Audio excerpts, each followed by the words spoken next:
Прывітанне, сябры! З вами наша Ніва і гэта спецыяльны навагодні выпуск. У 2020 годзе мы не чакалі пандэміі, у 2021 рэпрэсій, а ў 2022 вайны. Што ж будзе ў 2023? Нарэшце палепшае ці ўсё стане яшчэ горш? Мы вырашылі спытаць у экспертаў, чаго чакаць у гэтым годзе. Што яшчэ прыдумае рэжым Лукашэнкі, ці ўступіць Беларусь у вайну і ці пераможа Украіна? Адказваюць Павел Латушка, Франак Вячорка, Валер Карбалевіч і Андрэй Стрыжак. Як будуць развівацца военные падзеі ва Украине? Моя оценка боевых действий в Украине предполагает, что весь 2023 год они будут продолжаться.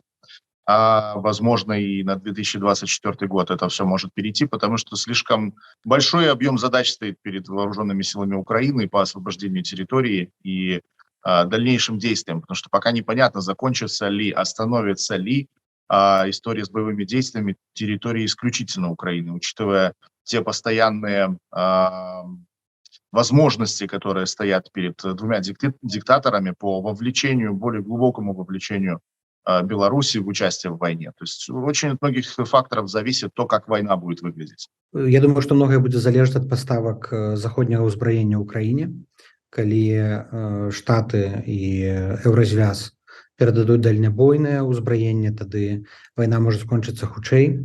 Калі пастаўкі будуць у тым жа маштабе, як было сёлета, то вайна можа зацягнуцца на год, можа быць нават і на 2 гады.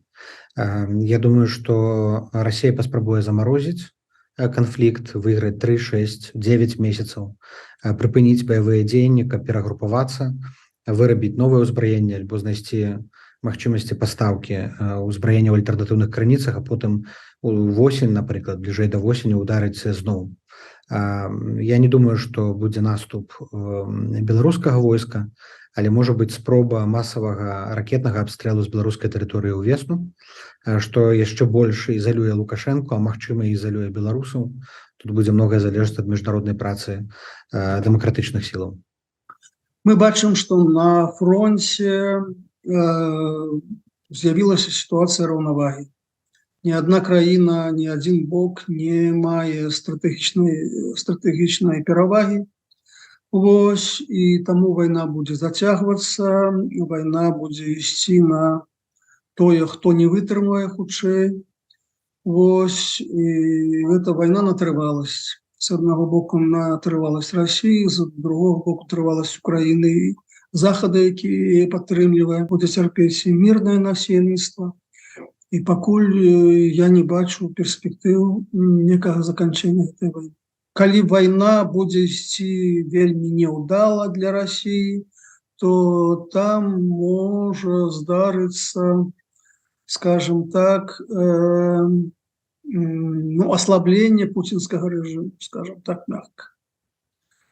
Вось. Но гэта толькі пры ўмове, калі сапраўды вайна будзе ісці даволі няўдала для Расіі. Я думаю, што самым галоўным выклікам 2022 года, і, на жаль, ён працягваецца і будзе хутчэй за ўсё для нас у 2023, гэта тая вайна, якую распачала Расія супраць Украіны пры саўдзеле рэжыму Лукашэнкі.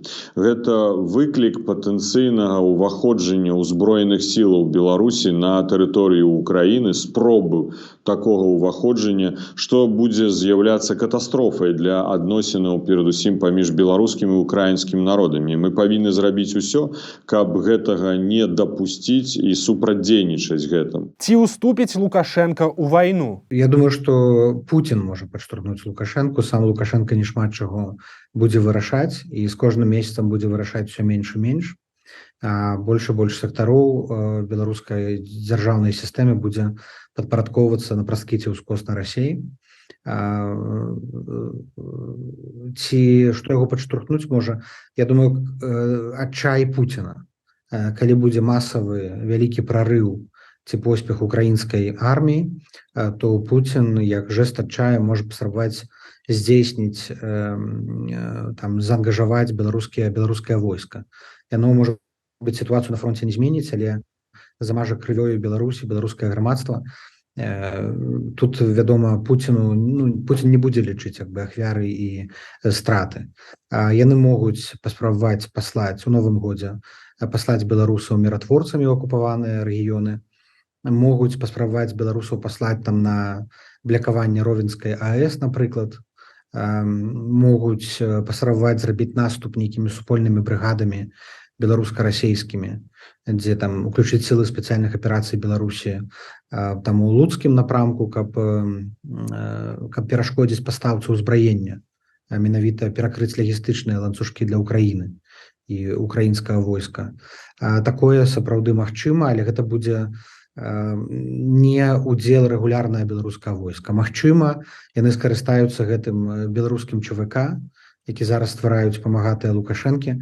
Яна ўжо разрастаецца да нейкіх манструозных памераў, і магчыма задзейнічанне гэтага ЧВК, якое не будзе выступаць як беларускае войска, а будзе як беларуская прыватная ваенная кампанія. Вот такі ўдзел магчымы, ну але мы будзем старацца гэтаму перашкодзіць.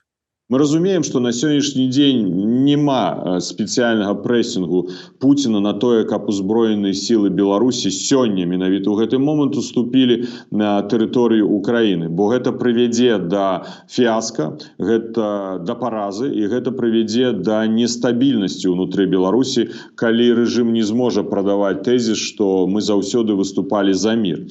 І я не думаю, што сёння такая мэта стаіць і ў Пуціна. Ён не хоча стварыць на тэрыторыі Беларусі дадатковых рызыкаў і праблемаў. Але рэальнасць уступлення ў вайну ўзброеных сілаў Беларусі будзе ўзрастаць па меры павелічэння колькаснага і якаснага складу ўзброеных сілаў Расійскай Федэрацыі на тэрыторыі Беларусі. Тады, калі будзе сфарміравана ударная групоўка, якая будзе гатовая паўтарыць другую фазу агрэсіі ў адносінах да Украіны. Тут удзел, напрыклад, прыватнай кампаніі, такой арганізацыі, якая зараз ствараецца на базе спецпадраздзялення Альфа КГБ Беларусі пад Мінскам, гэта і удзел сіл спецыяльных аперацый, якія прайшлі вельмі магутную, моцную прапагандысцкую апрацоўку, становіцца рэальным. Зразумела, што большая частка прызыўнікоў, тых, хто знаходіцца ў арміі, не хацелі бы ісці ва Украіну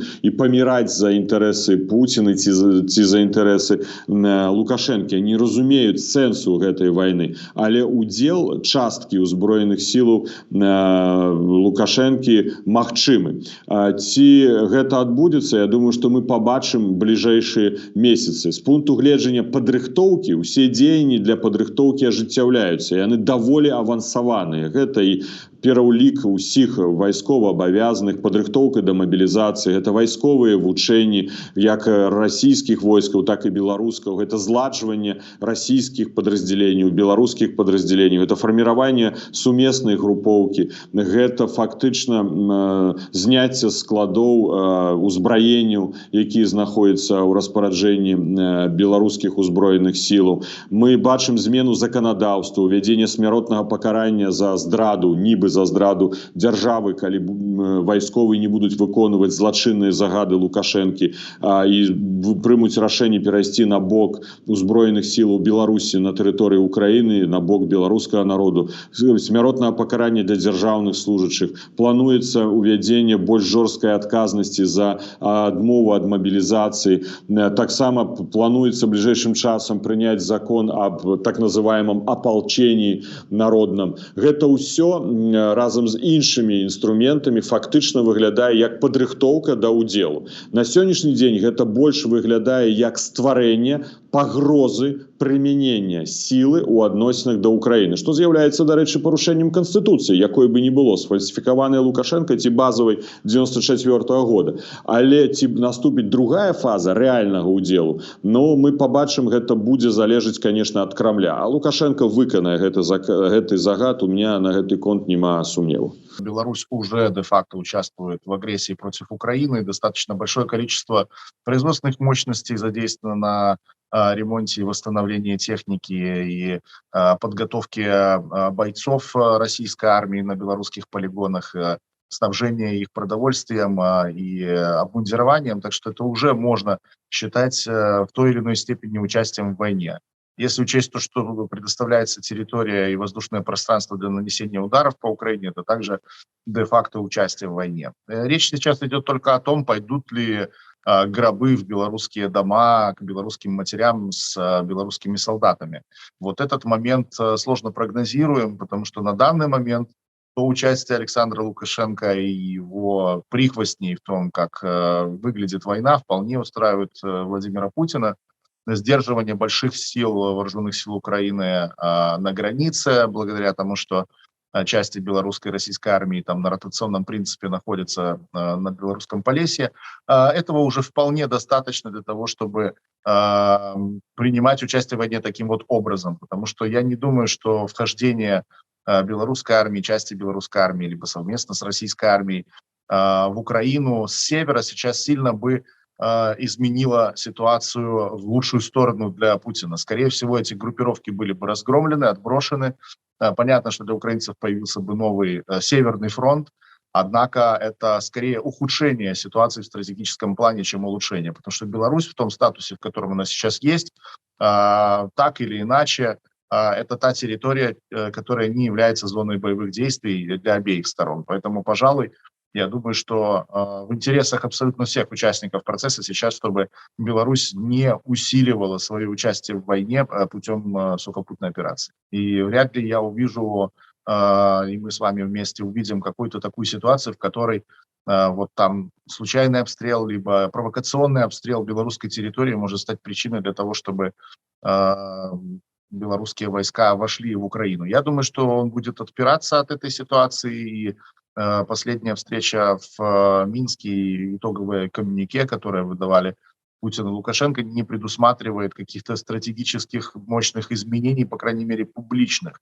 Посмотрим, как это дальше будет выглядеть. Не исключено, что Россия может принудить своего союзника к вступлению в войну, но, еще раз подчеркиваю, по сегодняшним раскладам, из тех, которые видны по общестратегическим по общестратегической ситуации, видно, что все участники военных действий сейчас не заинтересованы в том, чтобы Беларусь напрямую вступала путем сухопутной операции в войну с Украиной. Што будзе з Украінай у 2023?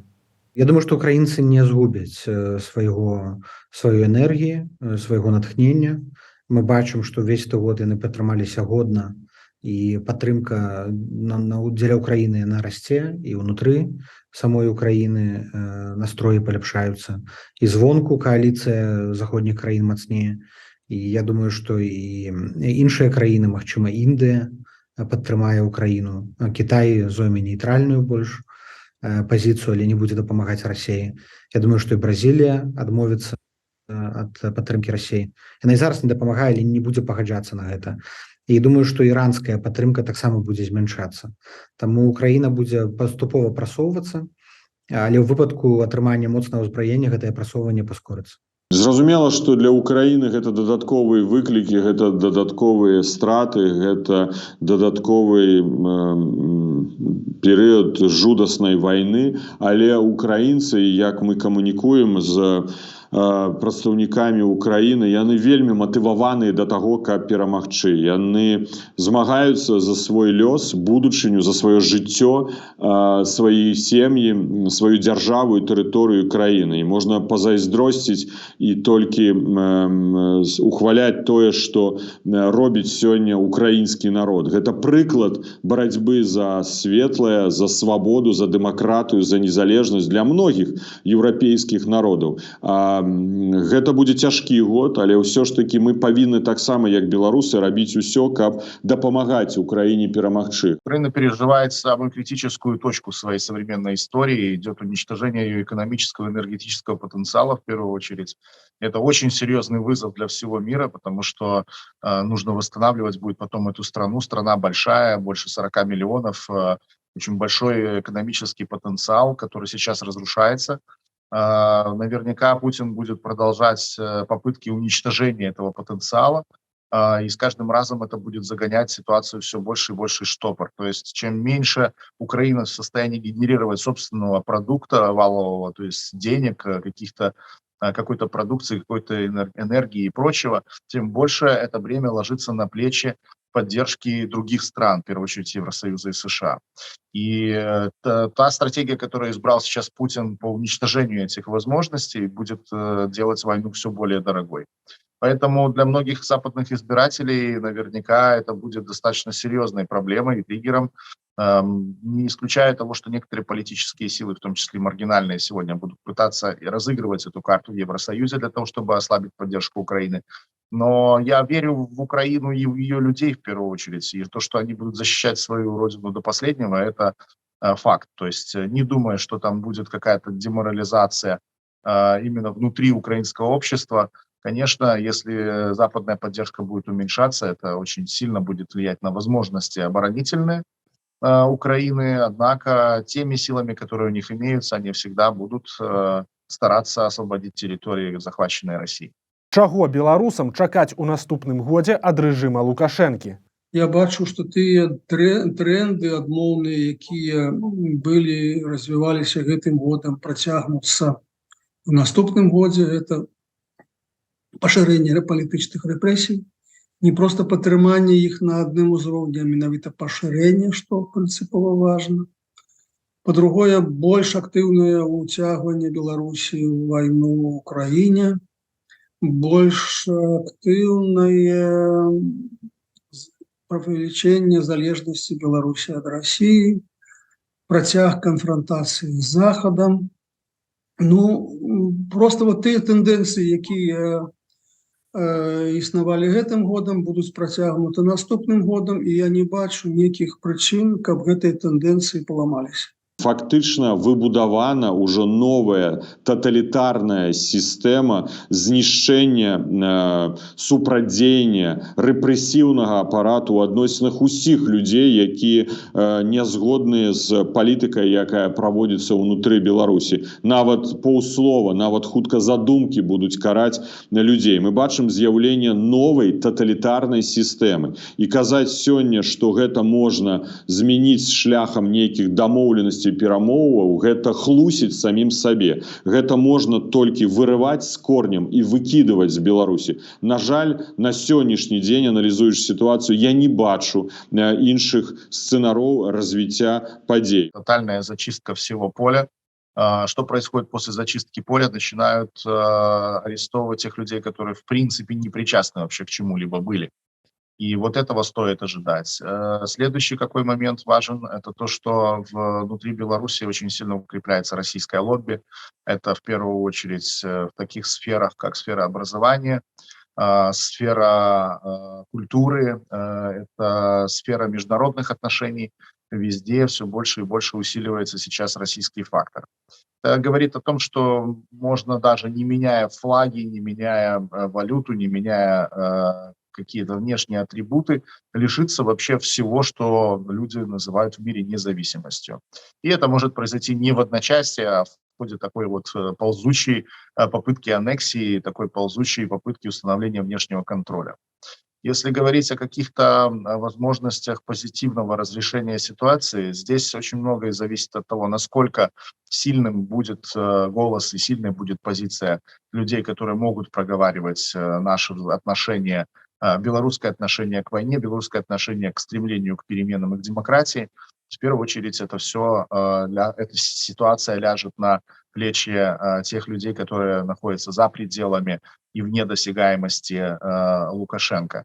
То есть это в первую очередь представители демократического общества, представители диаспор, конечно же, представители избранного президента-лекта Светланы Тихановской. И от усилий всех этих сил очень многое зависит. В том числе зависит от усилий тех людей, которые внутри страны продолжают давать информацию о фактическом положении дел, о том, каким образом выглядит перемещение тех же российских войск и прочее. То есть тут вопрос в том, кем мы будем за столом переговоров, которым закончится эта война. Любая война заканчивается столом переговоров. Либо мы будем территорией, которая не будет иметь своего собственного голоса, не будет иметь права распоряжаться будущей судьбой, или же мы будем каким-то фигурантом, каким-то актором в этой всей истории. Либо на скамье подсудимых, как страна-агрессор, либо иметь несколько позиций. И как страна-агрессор, как де-факто участвовавшая в войне, и как движение сопротивления, которое внесло свою лепту в разгром противника. То есть здесь могут быть разные сценарии. Самое главное, что каждому из нас и каждой из нас на своем месте нужно делать свою работу для того, чтобы мы получили как можно более естественную и правильную позицию после окончания войны. Я думаю, што нас чакаюць нейкія выбухі ўнутры сістэмы. Мы побачым выхад з сістэмы некалькіх выбітных людзей, альбо іх пасадзяць, альбо выганяць з краіны, альбо яны выйдуць самастойна, і гэта ўдарыць па цэласнасці сістэмы. Яна не зможа захоўваць такую маналітнасць, як захоўвала ў 22-м годзе, напрыклад. Я думаю, што будуць перабегі нейкіх сілавікоў, у тым ліку і вайскоўцаў, а таксама бізнесоўцаў буйных, якія захочуць уратавацца ад тонучага карабля. Таму будзе штарміць лукашэнкаўскую вертыкаль увесь год. Я не ведаю, ці будуць масавыя пратэсты, але я пэўны, што будзе шмат такіх акцыяў, кампаніяў непадпарадкавання, як звычайна беларусы робяць. Яны, магчыма, там не выходзяць гучна з крыкамі, але яны сабатуюць дзеянні і загады рэжыму. Я думаю, вось гэты сабатаж, непадпарадкаванне, невыкананне загадаў будуць асноўнай формай супраціву і пратэсту 23. Што будзе з курсам рубля адносна даляра? Даляр умацуецца па адносінах да рубля, але я не думаю, што будзе некае такое катастрафічнае падзенне, якое б абрынула нейкі фінансавы рынок Беларусі. Усе лічбы будуць пагаршацца, эканамічныя паказчыкі, але зноў жа я не чакаю некага катастрафічнага абрынання ўсёй эканомікі, бо яна ў значнай ступені падтрымліваецца з боку Расіі. З 1 студзеня уводзіцца пасада спецпасланніка Еўразвязу па санкцыях. Я думаю, што будзе жорстка прыкрываць усе схемы абыходу санкцыяў. Гэта будзе біць па кішэнях Лукашэнкі і яго чыноўнікаў, але гэта таксама адаб'ецца на стабільнасці беларускага рубля. Я думаю, што даляр апусціцца да 3 рублёў за даляр да канца 2023 году. Магчыма, будзе спроба штучнага стрымання і курса, і інфляцыі, але гэта можа прывесці да дэфіцыту. Я думаю, што будуць такімі хвалямі ісці. Будзе там тармашыць эканоміку, потым яна кароткатэрмінова стабілізуецца, зноў пачнецца якісьці крызіс, але не будзе такога нейкага стабільнага. Я думаю, што будзе хвалямі ісці як палітычнае жыццё, так і стан эканомікі. Курс долара, я думаю, што на сённяшні дзень, напэўна, не з'яўляецца прыярытэтнай тэмай, якая павінна быць у нашай дыскусіі. Я думаю, хто можа і хто мае фінансавыя магчымасці, трэба дапамагаць беларускаму войску стварацца на тэрыторыі Украіны. Гэта тое, што павінна стаць прыярытэтам для кожнага беларуса. Унутры гэта цяжка зрабіць з пункту гледжання фінансавых інструментаў, але таксама можна шукаць магчымасці знешне, калі мы кажам пра беларускую дыаспору, пражываючы за мяжой. Гэта павінна стаць нашым галоўным задачай. Учитывая перепривязку части валютной корзины от евро к юаню, нужно отслеживать ситуацию внутри Китая, понимать ее, теперь гораздо больше обращать внимание на то, что происходит там, чем на то, что происходит в Евросоюзе, если мы хотим понимать, что будет с белорусским рублем. Учитывая те моменты, которые касаются политики нулевого ковида внутри Китая и возможное замедление роста, возможное замедление экономического роста Китая, в связи с возможным конфликтом с Тайванем и с внутриэкономическими проблемами, связанными с ковидом, то эта корзина тоже будет достаточно неустойчивой. То есть если учесть, что российский рубль очень сильно будет колебаться в связи с ценой на нефть и с тем, что происходит на фронте, то у китайского юаня есть свои собственные проблемы. Поэтому я прогнозирую, что стабильности в экономической сфере будет еще меньше, чем могло бы быть ранее. Наверняка будет рост цен, наверняка будет усиление дефицита, наверняка будет ощущаться последствия санкций. 100% будет увеличиваться количество российских товаров на белорусском рынке. И я практически вижу, что те договоренности, которые сейчас достигнуты между Путиным и Лукашенко, они, конечно, Беларусь очень сильно еще больше привязывают к России. Однако позволяют ожидать, что резких скачков цен, например, на энергоносители для людей, на коммуналку за квартиру может и не быть в следующем году. Однако это такая мнимая стабильность и мнимое ощущение безопасности, потому что нужно понимать, что оно обеспечено совершенно не рыночными методами, а договорниками между двумя престарелыми диктаторами.